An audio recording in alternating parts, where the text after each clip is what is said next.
ദേവരാമാസം തോന്നിയപ്പോൾ എനിക്ക് ഞാൻ ഇത്ര പേടിയായിരുന്നു. വീട്ടിൽ ചെന്നാൽ തന്നെ ഞാൻ ഒരു സിംഹമായിരുന്നു. അത് ദൂരെ അങ്ങനെ ഇരിക്കുകയുള്ളൂ. നമ്മളടുത്ത് ഞാൻ അങ്ങനെ ഇരിക്കുമ്പോൾ ഇരിക്കടാ ശരിക്കും ഇരിക്കുക. അത്ര ഇല്ലാത്തൊരു പ്രതിഭയായിരുന്നു. ആ നോട്ടത്തിൽ തന്നെ കോൺഫിഡൻസ് ഉണ്ട്. ഞാൻ ഇങ്ങനെ ചെയ്യും.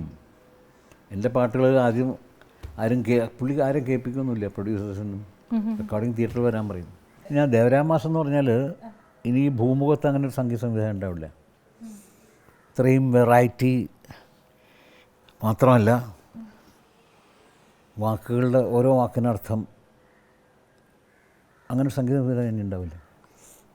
മറ്റവരൊക്കെ ഗ്രേറ്റാണ്, ഓഫ് കോഴ്സ്. സ്വാമി, ബാവുക്ക, എല്ലാം ഗ്രേറ്റാണ്. പക്ഷേ അദ്ദേഹം സ്റ്റാൻഡ്സ് അലോൺ. അദ്ദേഹത്തിൻ്റെ ഒരു സ്ഥാനം തന്നെ ഒരു വലിയൊരു മേലെ. അച്ഛൻ വേറെ ഒന്നുമല്ല. സമയമാം നദി പുറകോട്ടൊഴുകി സ്മരണതൻ പൂവണി താഴ്വരയിൽ എന്നൊരു പാട്ടുണ്ട്.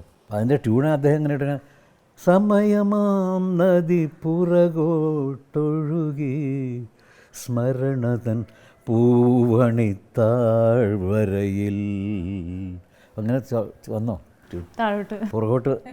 അതാണ് ദേവരാമാഷ്. അങ്ങനെ എത്രയോ പാട്ടുകൾ. ഇപ്പോൾ മധുര മധുരമൊരു വേദന, ആ വേദനയുണ്ട് ഇതിൽ. മധുരം ആണത്.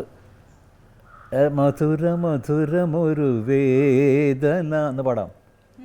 ഇതങ്ങനെയല്ലോ, മധുര മധുരമൊരു വേദന.